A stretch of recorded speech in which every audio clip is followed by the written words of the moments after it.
আসসালামু আলাইকুম, সবাই কেমন আছেন? আজকে আপনাদের জন্য খুবই কমন একটা রেসিপি, কিন্তু রান্নাটা হবে একটু আনকমন।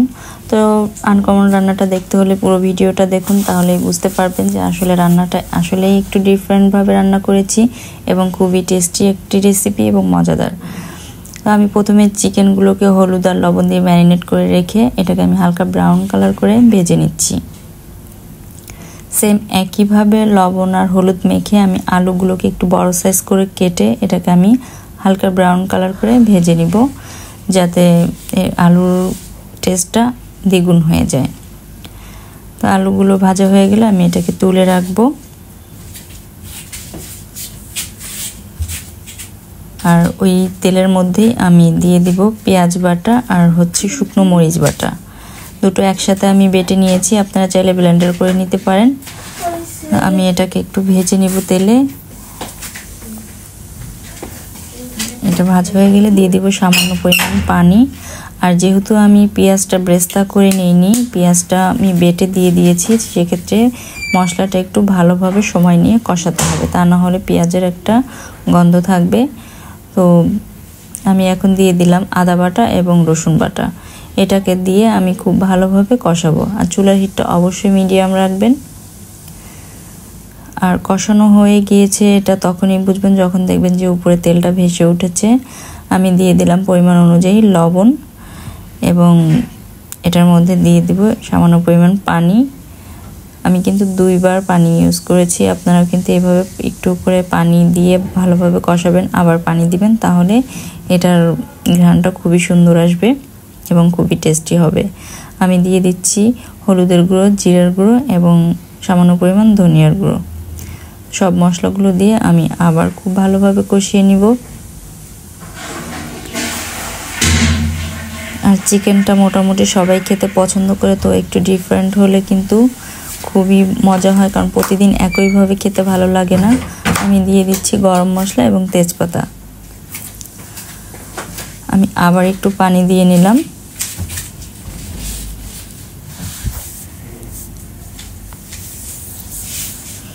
তো পানিটা দিয়ে আমি কিছুক্ষণ কষানোর পর আমি দিয়ে দিচ্ছি চিকেনগুলো। আর চিকেনগুলোকে দিয়ে আমি মিডিয়াম হিটে এটাকে খুব ভালোভাবে কষাবো, যাতে চিকেনটা সেদ্ধ হয়ে যায়। আর রান্নাটা কিন্তু অনেক বেশি ঝামেলার না, অনেকটা দ্রুতই হয়ে যাবে। আর এটা কিন্তু খেতে ভীষণ টেস্টি। আপনারা বাসায় এভাবে অবশ্যই একবার ট্রাই করে দেখবেন, কেমন হয় সেটা আমাকে জানাবেন। আর ভিডিওটা যদি ভালো লাগে তাহলে অবশ্যই শেয়ার করবেন, লাইক করবেন, কমেন্ট করবেন।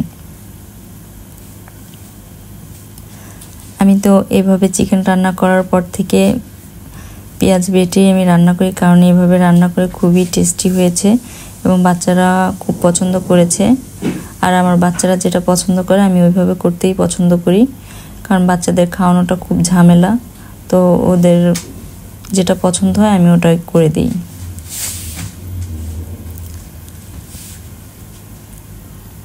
আমি এটার মধ্যে সামান্য পরিমাণ পানি দিব।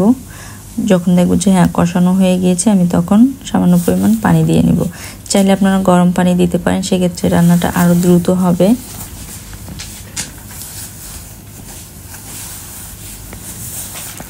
আর পানিটা দেওয়ার পরে আমি অল্প কিছুক্ষণের জন্য এটাকে ঢেকে রাখবো, যাতে আলুটা ভালোভাবে এবং মাংসটাও ভিতরে ভালোভাবে সেদ্ধ হয়ে যায়।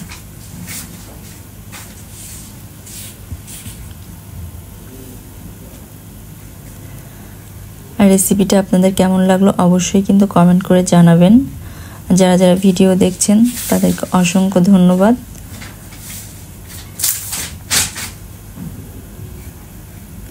পানিটা বলক উঠে গিয়েছে, আমি এখন এটাকে ঢেকে দিলাম। তো আমি কিন্তু ঢেকে বেশিক্ষণ রান্না করব না।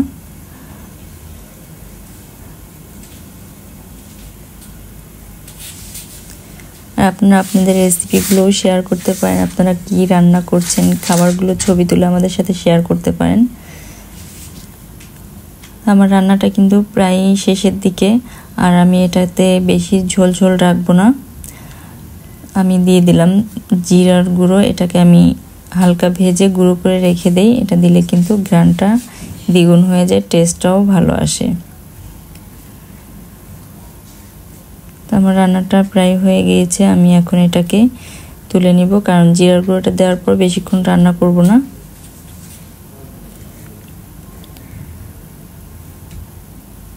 দেখুন কালারটা কিন্তু খুবই সুন্দর এসেছে। আমি এখন এটাকে একটু বলে উঠিয়ে নিচ্ছি।